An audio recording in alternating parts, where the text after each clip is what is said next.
বললাম না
বললাম না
জুট মিল ওয়ার্কারদের সাথে কথা বলার কর্মসূচি আমাদের ছিল। তাদের সমস্যা অনেক দিন ধরে চলছে, মিল বন্ধ হয়ে গেছে। মিলের শ্রমিকরা বলেছিল এখানে বড় বড় নেতারা রয়েছেন, প্রলয় চক্রবর্তী থেকে শুরু করে বশির সিং, এখানকার যিনি গায়ক আছেন, বিধায়ক না আগে গায়ক, তৃণমূলের গায়ে মঞ্চে মঞ্চে গান গেয়ে বেড়ান, আর এদিকে দুর্নীতি করেন, কোনো মানুষের সেবা করেন না। চারিদিকে দেখবেন বড় বড় রিসর্ট বানিয়েছেন চন্দননগরে বুকে। এত জমি কোথা থেকে হলো? এত সুন্দর কি নাম, মোহর, মোহর, মোহর কোথা থেকে মোহর পেয়ে কীভাবে মোহর দিয়ে বানালো, মোহরের বাড়ি বানালো, ওটাই কথা। মোহরের খোঁজ আমরা রেখেছি, যে মোহর কোত্থেকে আসছে, সোনার মোহর আমরা দেখছি, এবং আগামী দিনে এর জবাব চন্দননগরের মানুষ দেবে, ভদ্রেশ্বরের মানুষ দেবে। দুর্নীতিতে আছে আপনি বলছেন, কারণ ওনার বিরুদ্ধে এখনো পর্যন্ত মোহর কোত্থেকে এলো? মোহর দিয়ে মোহর বানিয়েছেন, সেই মোহরগুলোর খোঁজ করতে হবে তো, কোথায় থাকে, কোথায় থেকে এত টাকা পয়সা আসছে, কোথা থেকে বানাচ্ছেন, এত কার থেকে পায়? এখানে সব লোক আছে, সব মুন্না আগরওয়াল, ইন্দ্রনীল সেন, সব বড় বড় মাথারা রয়েছেন, চন্দন বর্মন, এই যে প্রলয় চক্রবর্তী, এরা সব বড় বড় মাথা রয়েছে। দাঁড়ান না, বুঝতে পারবেন। সিবিআই ইডির কাছে সব তথ্য আছে, যাবে সিবিআই রেড করতে, ইডি রেড করতে, চন্দননগরে ঘরে ঘরে ঢুকবে, তখন বুঝতে পারবে কার ঘরে কত টাকা আছে। ভোটের আগে জুট মিল বন্ধ হয়ে গেল, এটা তো একটা রেওয়াজ হয়ে গেছে। হ্যাঁ, এটা আগেবারও হয়েছিল, মমতা ব্যানার্জির এতে 19-এর আগে বন্ধ করে দিয়েছিল, গোন্দলপাড়া জুট মিল ওদিকটা বন্ধ করে দিয়েছিল, এবং উনি রেগে গেছিলেন যে কেন চন্দননগরের মানুষ ভোট দিয়েছে। নিশ্চয়ই ভোট দেবে। আরে শ্রমিকরা লেবাররা সবাই মোদিজির সাথে রয়েছে। মোদিজি তাদের জন্য বড় বড় স্কিম বানিয়েছে তাদের রোজগারের জন্য। সুতরাং তাদেরকে এইভাবে আটকাতে পারে না। এইভাবে টাকা তুলবে শ্রমিকদের পেটে লাথি মেরে এইসব জিনিস চলবে না ভাই। এবার বোঝা যাচ্ছে তৃণমূল দলটা ভাঙছে। দেখছেন না আস্তে আস্তে কত কিছু চলছে, সব ভোটের আগে কত কিছু চলবে দেখুন না। তাহলে কি কোনো বাইক র্যালি ছিল না আজকে? কোনো বাইক র্যালি ছিল না। এভাবে আটকানোর কোনো মানেই হয় না। আমরা রিকোয়েস্ট করেছি, আমরা বলেছি যে বাইকগুলোকে সব ছেড়ে দিতে হবে। আর এইরকমভাবে যদি পুলিশ আমাদেরকে আগে আটকায় আমরা কিন্তু আরও বেশি করে এগিয়ে যাব।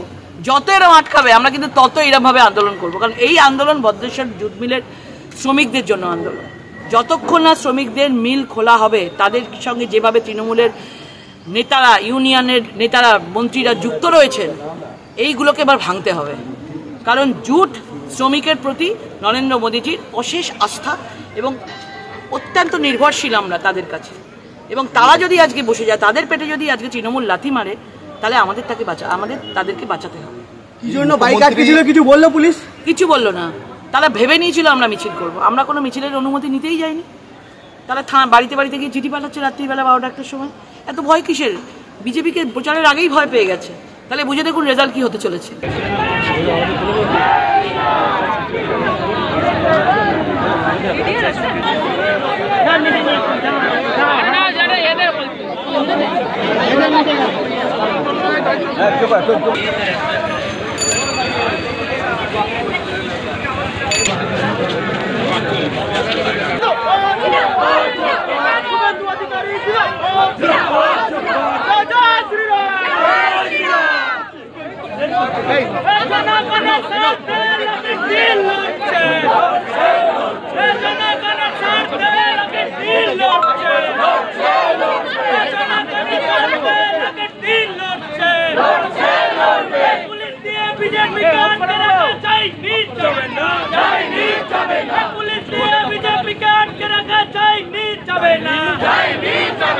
পুলিশ তুমি উঠতে ছাড়ো,